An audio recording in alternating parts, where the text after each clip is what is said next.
Perspectives, breaking news, and cultural insights. Immerse yourself in a community that celebrates unity, resilience, and progress. Experience the vibrancy of the diaspora at your fingertips. Don't miss out. Empower your perspective today. Search African Diaspora News Channel and join the conversation. Dumelang Absheni Ralocha Sanbanani Mulweni. My name is Naledi Mfoloe, and it is my absolute pleasure to welcome you to the latest edition of the African Diaspora News Channel, where we unravel the stories that shape our world and our communities. Now, in a rare and significant moment of accountability, a white supremacist group, the Patriot Front, has been ordered to pay millions to Charles Murrell III, who is a black musician who was brutally attacked by its members in Boston in 2022. Now, if you've never heard of the Patriot Front, let me give you some context, right? This is a group known for its far-right racist ideologies, which have been seen marching under banners of hate, often in an attempt to promote a vision of America that excludes black people. And on that fateful day in 2022, Charles Murrell, a talented saxophonist on his way to perform at the Boston Public Library, became the target of the venom. Now, Charles was walking to his performance when he found himself face to face with the members of the Patriot Front, who were holding a flash march in the streets. I want to use the word relieved. Charles Murrell III has waited for justice since this moment in 2022. The image of white nationalists attacking and pushing him against a pole in Boston making national news. A judge now awarding him $2.7 million in a civil case against the Patriot Front. Did you fear for your life in that moment? As I said during the testimony, that was one of the biggest realizations of, death being something that, they were capable of. Now, as a black person, I understand that fear all too well. I'm not just talking about a vague sense of discomfort here. I'm talking about the reality of being targeted by your own neighbors and by people who see your existence as a threat. Now, let's talk about the legal outcome here.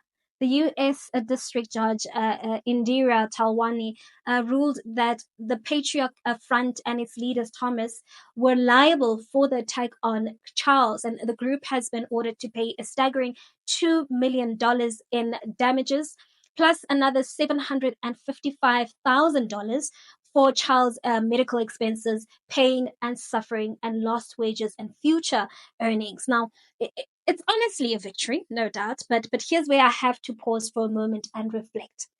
While this ruling is important, it's a validation of the fact that people like Charles shouldn't have to endure violence and hatred simply for being who they are.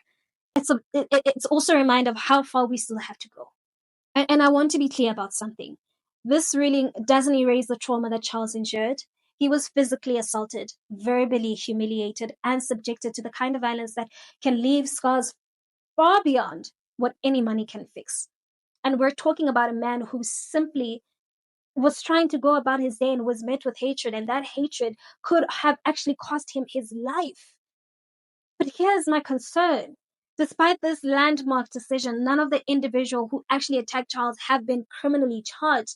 And think about that for a second. Charles' case is significant because it represents a rare win in the fight for accountability against hate groups. But the fact that Boston police are still investigating the incident and that no one has been criminally charged tells you everything you need to know about the justice system's reluctance to take these matters seriously. It's almost as if there's this unspoken rule that when it comes to racially motivated violence, justice is often too slow, too tentative, or simply non-existent. And here's what really sticks with me.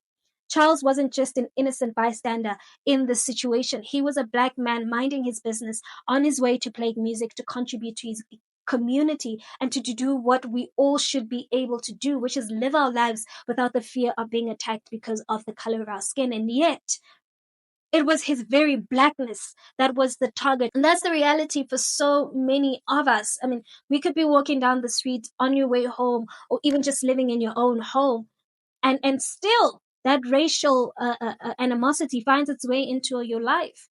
However, with that being said, I believe that the ruling sets a serious tone for anyone who thinks that they can use violence or promote their racist ideologies. And as Charles put it, the judgment sends a clear message, which is violence in the name of political beliefs, especially when directed at Black people, will not be tolerated. And the question we need to ask ourselves is, what are we doing as a society to make sure that this kind of violence doesn't become the norm? What are we doing to make sure that people like Charles don't have to live in fear, or worse, lose their lives in the violent whims of these groups? Yes, this judgment against the Patriot Front is a win, but it's just one battle in a much larger war against the white supremacy that continues to poison the fabric of the world. What are your thoughts in regards to this? Please, let's continue the conversation in the comment section. And while you edit, don't forget to give this video a thumbs up. That's it from me. Till we meet again, it is goodbye for now.